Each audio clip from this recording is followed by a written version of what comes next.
Well, I left the doctor's office a few hours ago. I spent a couple hours with Jason talking about it. Part of this is my fault, which I don't know if any of you do this, but a lot of times I run into things. I'm always black and blue. I ran into the door. I popped up, I did something, I don't know what I was doing outside, and I hit the door with my head.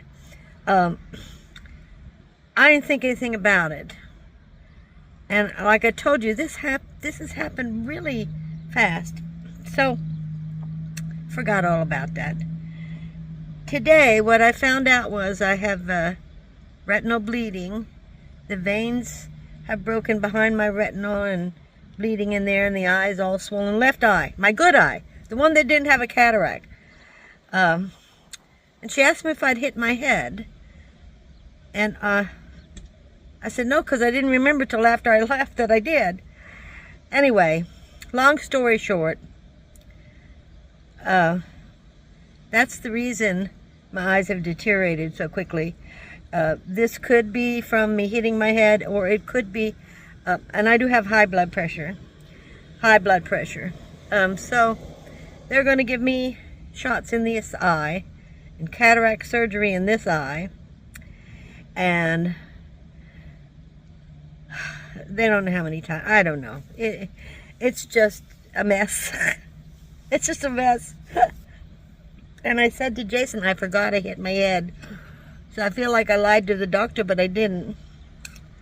I just don't remember. I'm always falling. Look at my arms. Marley, this is Marley, okay?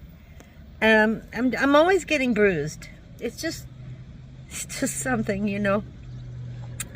Anyway, I'm not real careful around the van. I'm always working. I mean, I'm careful not to fall or anything like that. But you know, you're always doing something. So anyway, again, I do always ask the doctor, do you feel I'm all right? I don't want to drive unsafely. I don't want to put anybody at risk. It's all right for me to drive. And again, I got the same response that I got from the other one. Don't drive at night. Drive short distances. Don't make real long trips. Blah, blah, blah. So they made me feel a little bit more comfortable about the driving, because I was getting nervous, thinking, well, maybe I shouldn't be driving. She was fine with it. Now, they're trying to schedule the cataract surgery at the same time. Shots for this eye. They don't know how many times I'm going to have shots to stop the bleeding, bring down the swelling, whatever. So, I'm supposed to be going to Trish's on Thursday. Can't go till all this is done. I mean, she's 2 hours away. I can't drive 2 hours for an appointment or a surgery, because I can't drive back. You know, I just can't drive back. After eye surgery, I can't drive back. After the shots in my eye, I can't drive back. So, we're talking. I'm just, I don't know what I'm doing. I know I want to be at Trish's for the summer. It depends on, again, it depends on when the appointments are. If I can get all this done the next month or two, then great. I'm not going to have cataract surgery here, from what she's saying. They just want to get the swelling and the bleeding stopped in my eye, retinal or whatever. So, this is what happens when you go to, I keep hitting myself, you know, tripping and hitting. I'm in a small space, you know, something, if it's not in the right place, I run into it. So, I don't know that it's terrible news, scares me, this is what's crazy. This is what's crazy, guys. The doctor goes, well, you're acting very nervous. I said, I'm scared to death. You're talking about shots in my eye? What do you mean shots in my eye? She can't really explain it to where I go, I'm scared to death. I'm very nervous about this. You know, I'm scared to death about cataract surgery. Why? Why? Because she lists really fast all these things that could go wrong, and then you have to sign a waiver saying you're not going to hold them responsible if any of this stuff goes wrong. That kind of makes you feel secure, doesn't it? Before you even have the surgery, you're going to waiver any problem they might create. I'm thrilled with that one. So, yeah, guys, So, scared to death of all of it. My eyes are just, they've always been sensitive. I've never been able to wear contacts because you can't even get near my eye with a finger and put a contact in. I've never been able to do it. They're very, very sensitive. So everybody tells me it'll be okay. She goes, oh, don't worry. This is constant. They do shots all the time. And I'm thinking, oh, yeah, you don't worry. And she goes, and I said, and you guys are worried about my blood pressure? It's all out the roof right now. I'm so scared. I'm so stressed over this. Oh, well, you need to calm down. Right. Okay. Let's talk about that one. So I had to go out to the car. I sat in the parking lot for quite a while. And I just took deep breathing exercises, bringing myself down, calming down, so that I could drive home. Or not home, to Jason's, and pick up Marley. And Marley and Jason were playing and having a good time. So it is what it is. I don't even want to say it is what it is. I'm going to leave all this in God's hands. I have more faith in Him than I have in any human being on earth.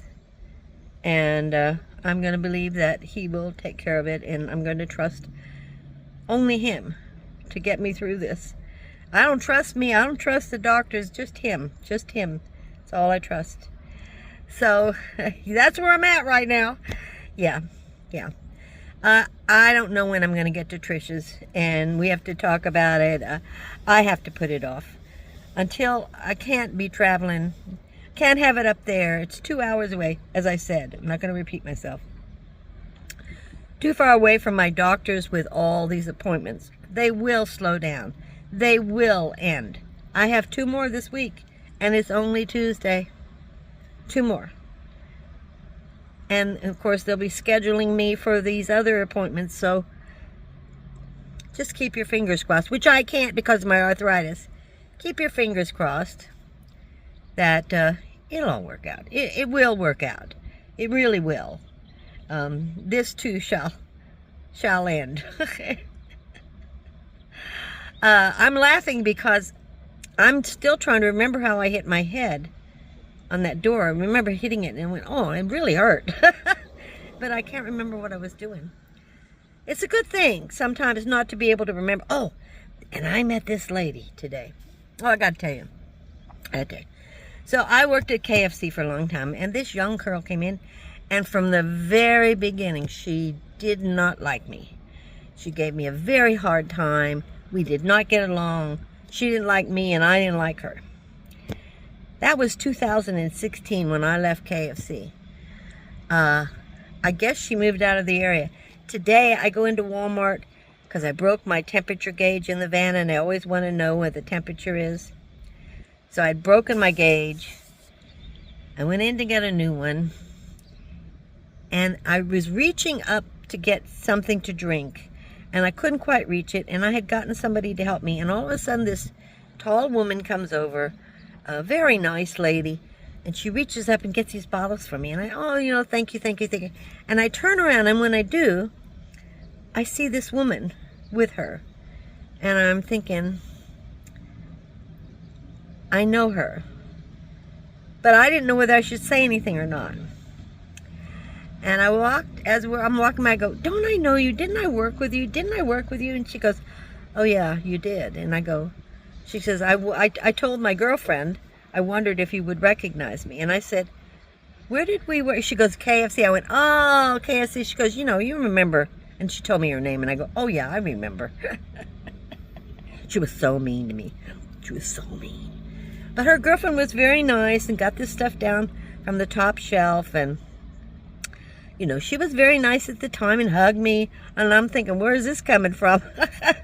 She's probably in her late 30s. But she was not the friendliest person. Of course, maybe I wasn't either. I don't think our personalities meshed very well.